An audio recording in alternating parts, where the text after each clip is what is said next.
5월 8일 트럼프가 입을 열었습니다. 러시아와 우크라이나가 5월 9일부터 11일까지 사흘간 휴전에 합의했다. 4년 넘게 끌어온 이 전쟁에서 처음 나온 휴전 헤드라인이었습니다. 그 한마디가 떨어진 직후 시장이 가장 먼저 어디를 때렸는지 아십니까? 방산주였습니다. 유럽의 주요 방산업체 한 곳이 하루 만에 9.7%, 또 한 곳은 5.7%, 또 한 곳은 5%, 동반급락이었습니다. 우연이 아니라 같은 시간에 같은 방향으로 무너졌다는 뜻입니다. 시장은 휴전이라는 단어 한 줄을 보고 단 몇 시간 안에 답을 정해버린 겁니다. 그런데 같은 시각 정반대 방향으로 오른 종목들이 있었습니다. 유럽 건설주와 자재주입니다. 4.3%에서 4.8% 사이로 동반 상승했어요. 방산주에서 빠진 돈이 어디로 옮겨갔는지 그림이 그대로 보였습니다. 뉴스만 보면 답이 이미 나온 것 같죠? 그런데 시장이 이렇게 깔끔하게 답을 줄 때가 오히려 조심할 때입니다. 지금 한화에어로스페이스, LIG넥스원, 현대로템 들고 계신 분들 마음이 어떠실까요? 손가락이 매도 버튼 위에 올라가 있을 겁니다. 전쟁 끝나면 방산주도 끝이라는 말이 머릿속을 맴돌고 단톡방에서는 빨리 정리하라는 메시지가 올라오고 뉴스는 자꾸 휴전 얘기를 반복하고 있습니다. 그런데 바로 그 같은 날 우크라이나 쪽에서는 이 휴전을 가짜 외교라고 부르고 있었습니다.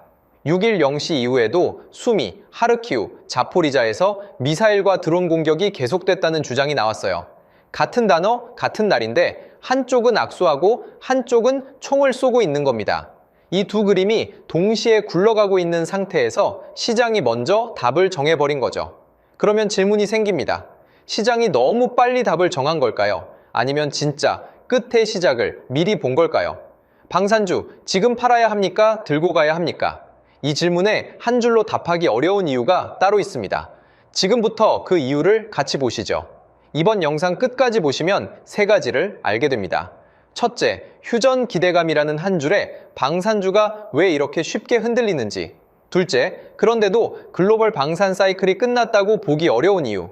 시장의 즉각 반응과 실제 산업 구조 사이에는 엄청난 시차가 있는데 그 시차가 어디서 생기는지 보여드립니다. 그리고 셋째, 이게 진짜 핵심입니다. 휴전 헤드라인이 진짜로 방산 사이클을 끝내는 순간이 따로 있습니다. 거기엔 신호가 있어요. 2개 이상이 동시에 떠야 합니다. 그런데 지금 그 신호가 몇 개 떴는지 확인해보면 결과가 좀 충격적이었습니다. 이 숫자를 알게 되면 내일 또 휴전 뉴스가 떠도 흔들리지 않습니다. 같이 보기 전에 구독, 좋아요, 알림 설정 한 번만 눌러주시고요. 경제의 진실을 파헤치는 역사 경제 해결사입니다. 지금부터 5월 4일부터 5월 8일까지 닷새 동안 무슨 일이 벌어졌는지 시간 순서대로 같이 보시죠. 먼저 5월 4일로 돌아가 보겠습니다. 이미 벌어진 일입니다. 이날 러시아가 먼저 입을 열었습니다. 5월 8일과 9일 이틀 동안 우크라이나와 휴전하겠다고 일방적으로 선언한 겁니다. 그런데 왜 하필 5월 9일이었을까요?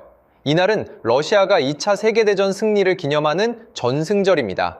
휴전이 아니라 정치 행사 일정이었던 거죠. 그러자 우크라이나가 가만히 있지 않았습니다. 5월 6일 정반대 카드를 던졌어요.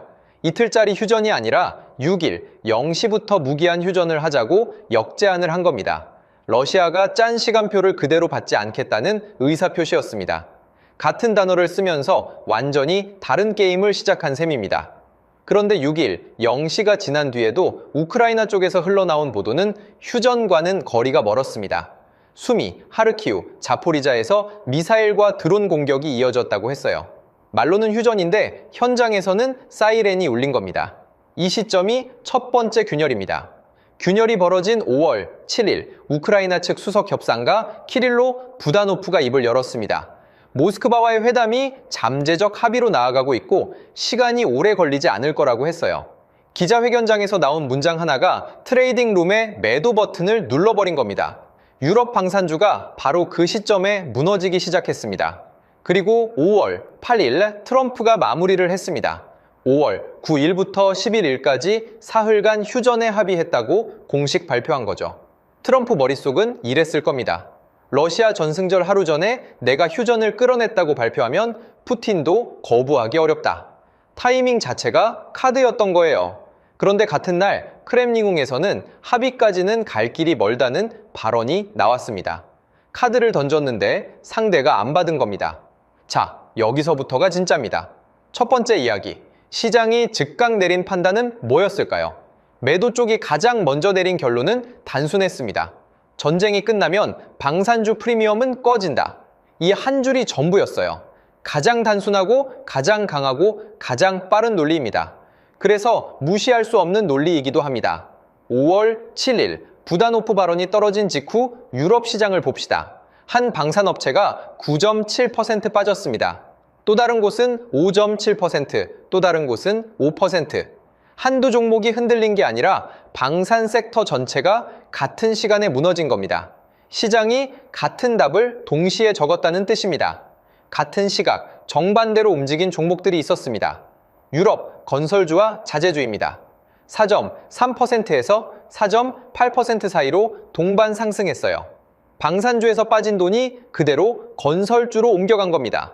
시장이 다음 산업의 이름까지 머릿속에서 이미 정해놓고 있었다는 신호죠.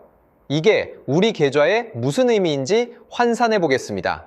1억 원어치 방산주를 들고 계셨다면 단 하루 만에 1천만 원이 사라진 겁니다. 평범한 직장인 2달치 월급이에요.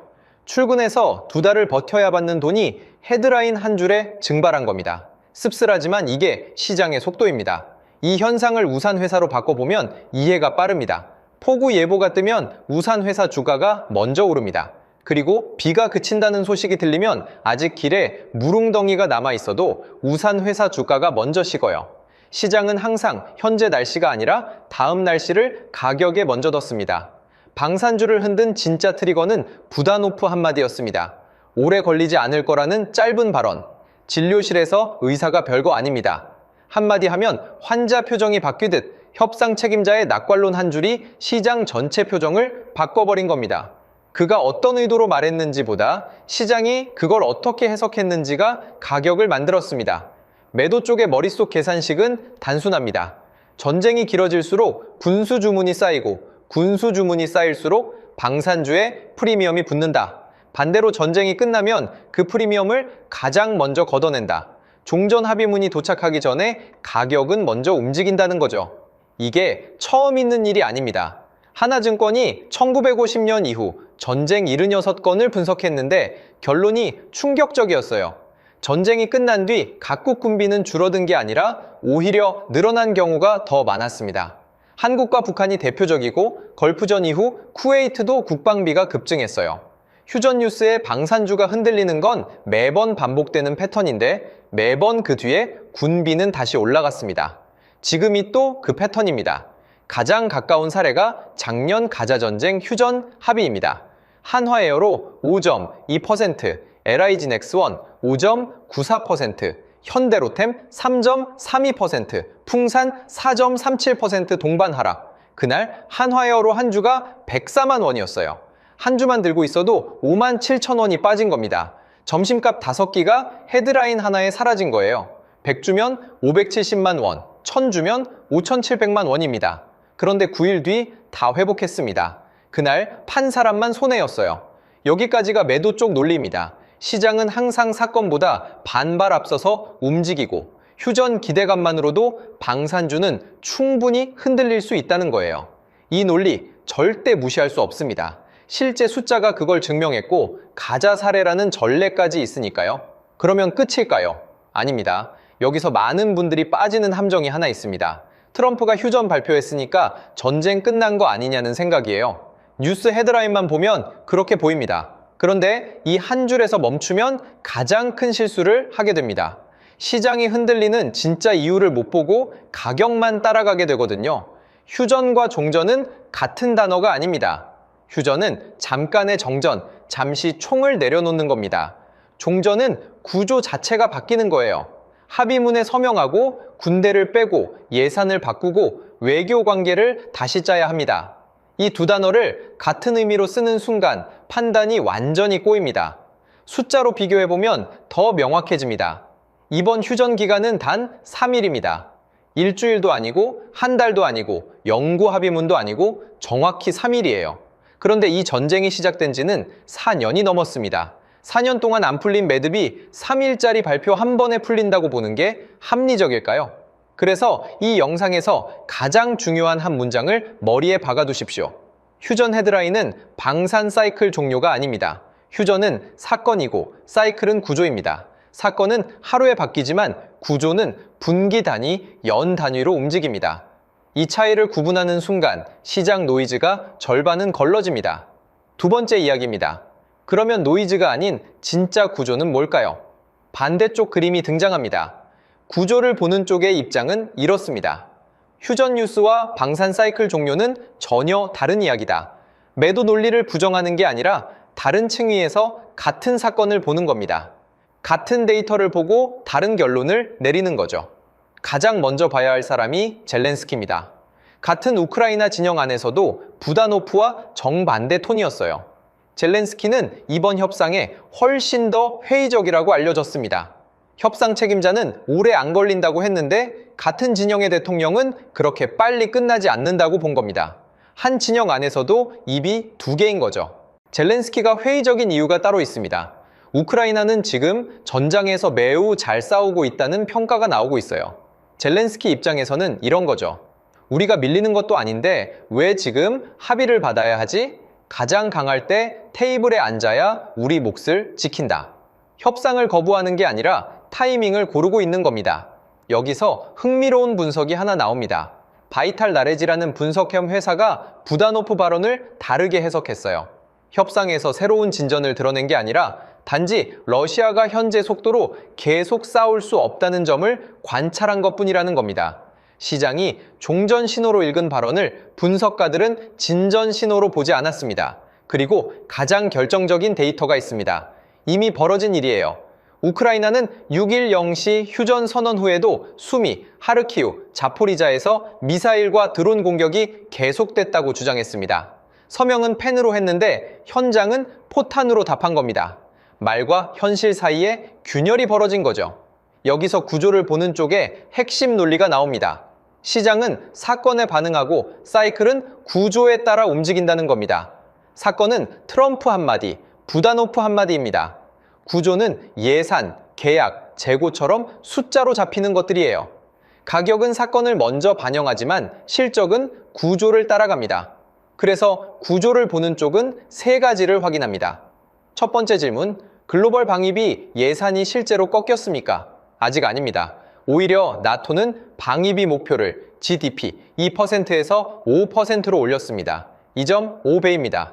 추가로 필요한 돈만 약 969조 원이에요. 줄이기는커녕 역대급으로 늘린 겁니다. 두 번째 질문, 이미 체결된 무기 수출 계약이 취소됐습니까? 아직 아닙니다. 이미 벌어진 계약들을 보십시오. 한화에어로스페이스가 폴란드와 맺은 K9 자주포 계약, 현대로템이 폴란드와 맺은 K2 전차 계약, 이 단연 계약들이 휴전 한 줄에 취소된 사례가 한 건도 없습니다.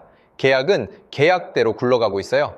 세 번째 질문, 탄약과 무기 재고, 보충 사이클이 멈췄습니까? 아직 아닙니다. 4년 넘게 전쟁을 치르면서 유럽과 미국의 탄약 재고는 거의 바닥났어요. 곳간이 텅 빈 겁니다. 휴전이 와도 그 빈 곳간을 다시 채워야 합니다. 이 재고 사이클은 짧으면 2년에서 3년, 길면 5년까지 갑니다. 전쟁이 멈춰도 공장은 안 멈춥니다. 그래서 보유 쪽의 결론은 이렇습니다. 휴전 한 줄에 흔들린 건 가격이지 산업 구조가 아니다. 예산은 그대로이고 계약은 그대로이고 재고 사이클은 진행 중입니다. 산업의 새 기둥이 그대로 서 있는데 가격만 먼저 흔들린 거예요. 이 논리도 절대 무시할 수 없습니다. 그러면 누가 맞는 걸까요? 여기서 한 가지 비유를 들어보겠습니다. 어떤 식당이 한 달치 단체 예약이 다 잡혀 있고 다음 달에는 프랜차이즈 출점 계약까지 돼 있다고 해봅시다. 그런데 어느 날 손님이 끊겼다는 소문이 돌아요. 그 식당의 주가는 흔들릴 수 있습니다. 그런데 매출 구조가 하루 만에 바뀝니까? 안 바뀝니다. 방산주도 똑같은 그림으로 보면 됩니다. 도미노를 따라가 보시죠. 첫 단계는 휴전 헤드라인입니다. 트럼프가 발표하는 순간 시작돼요. 두 번째 단계는 시장 반응입니다. 유럽 방산주가 동반 하락하고 같은 시각 건설주가 동반 상승했습니다. 여기까지가 외신에서 본 그림이에요. 세 번째 단계가 한국으로 옵니다. 유럽 시장이 흔들리면 한국 방산주도 동조화됩니다. 한화에어로, LIG넥스원, 현대로템에 매도 압력이 들어와요. 네 번째 단계는 자금입니다. 방산 ETF에서 환매가 나오기 시작하고 펀드 매니저들이 비중을 줄이면서 추가 하락 압력이 생깁니다. 그리고 다섯 번째 단계가 우리 구독자님들의 계좌입니다. 손실을 확정하고 매도하느냐, 그냥 들고 가느냐, 아니면 떨어진 김에 신규 진입하느냐, 이 결정의 순간이 도미노의 마지막입니다. 아이러니한 건 헤드라인을 쏜 사람은 신경도 안 쓰는데 그 여파가 내 통장까지 며칠 만에 도착한다는 겁니다. 그래서 다시 한번 강조합니다. 휴전 헤드라인은 방산 사이클 종료가 아닙니다. 도미노가 5단계까지 굴러간 건 가격일 뿐 산업 구조는 1단계도 안 움직였어요. 도미노가 어디서 끊기는지 보는 게 핵심입니다. 가격에서 끊기면 노이즈, 산업 구조까지 가면 진짜 사이클 종료, 이 차이를 봐야 합니다. 여기서 또 하나 빠지기 쉬운 함정이 있습니다. 방산주가 빠지고 건설주가 올랐으니까 지금 재건주로 갈아타야 하는 거 아니냐는 생각이에요. 아주 합리적으로 들립니다. 시장이 그렇게 움직였으니까요. 그런데 이 판단이 두 번째 함정입니다. 왜 그런지 같이 보시죠. 재건주는 꿈을 먼저 먹는 종목입니다. 전쟁이 끝나면 도로를 다시 깔고 철도를 다시 놓고 전력망을 복구하고 주택을 새로 지어야 한다는 스토리. 이 스토리만으로 주가는 올라갑니다. 그런데 진짜 매출이 들어오는 속도는 스토리보다 훨씬 느려요. 시장이 먼저 환호한 만큼 기대가 부풀어 있습니다. 실제 절차를 따라가 보겠습니다. 우선 정부 예산이 잡혀야 합니다. 그 다음 국제기구 지원이 들어와야 하고 복구 계획이 승인돼야 하고 공사가 발주돼야 합니다. 그리고 그 발주가 실제 기업 매출로 잡히려면 또 시간이 걸려요. 이 절차가 헤드라인 한 줄보다 1년에서 2년은 늦게 움직입니다. 그래서 이 그림이 나옵니다. 시장이 먼저 환호한 만큼 매출이 따라오지 않으면 재건주가 방산주보다 더 빨리 식을 수 있습니다. 방산주는 그래도 지금 굴러가는 계약과 재고가 있는데 재건주는 아직 계약서 한 장 받지 못한 상태에서 가격만 먼저 뛴 거예요. 갈아타는 게 아니라 두 번 데일 수도 있습니다. 세 번째 이야기입니다. 자, 여기까지 양쪽 논리를 다 봤습니다. 같은 휴전 발표를 두고 한쪽은 사이클 종료의 시작으로 읽었고 한쪽은 단기 노이즈로 읽었어요. 같은 데이터, 다른 결론입니다. 그러면 누가 맞는 걸까요? 결론부터 말씀드리면 누가 맞느냐를 따지는 질문 자체가 잘못됐습니다. 진짜 답은 이겁니다. 매도 논리도 맞을 수 있고 보유 논리도 맞을 수 있습니다. 단, 조건이 다릅니다. 매도 쪽은 단기 게임에서 맞아요. 며칠에서 몇 주 단위로 보면 휴전 헤드라인이 가격을 흔드는 게 사실입니다. 보유 쪽은 중기 구조에서 맞습니다. 분기 단위, 연 단위로 보면 산업 사이클이 그렇게 빨리 안 꺼져요. 그러니까 핵심은 누가 맞느냐가 아니라 내가 어떤 게임을 하고 있느냐입니다. 단기 트레이딩을 하는 사람과 1년 이상 들고 갈 사람은 같은 뉴스를 봐도 다른 판단을 해야 해요. 한 사람한테 정답이 다른 사람한테는 오답일 수 있는 게 시장입니다. 같은 헤드라인을 두고도 그렇습니다. 그런데 여기서 끝나면 안 됩니다. 구독자님들이 진짜 알아야 할 건 이거예요. 매도 논리가 깨지는 신호는 뭐고 보유 논리가 깨지는 신호는 뭐냐? 이 신호를 모르면 양쪽 다 맞을 수 있다는 말이 그냥 말장난이 됩니다. 그래서 다음으로 진짜 봐야 할 신호 3가지를 정리해 드리겠습니다. 첫 번째 신호입니다. 종전 합의문이 실제로 서명되는 시점이에요. 지금 우리가 보고 있는 건 3일짜리 휴전 발표일 뿐입니다. 종전은 다릅니다. 양국 정상이 서명하고 의회가 비준하고 군대 철수 일정이 잡혀야 진짜 종전이에요. 이 도장이 찍히는 순간이 첫 번째 신호입니다. 두 번째 신호입니다. 나토나 미국, 한국 같은 주요국이 방위비 증액 계획을 공식적으로 철회하는 시점이에요. 지금까지는 어느 나라도 방위비를 줄이겠다고 발표한 곳이 없습니다. 휴전이 진짜라면 예산표가 먼저 바뀝니다. 정부 발표문에 감액이라는 단어가 들어오는 그 순간이 두 번째 신호입니다. 세 번째 신호입니다. 한화에어로스페이스, 현대로템, LIG넥스원의 신규 수주가 분기 단위로 꺾이는 시점이에요.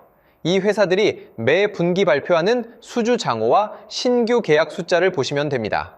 한 분기 우연이 아니라 두 분기 연속으로 꺾이면 그게 진짜 사이클이 식고 있다는 신호입니다. 여기서 가장 중요한 규칙이 나옵니다.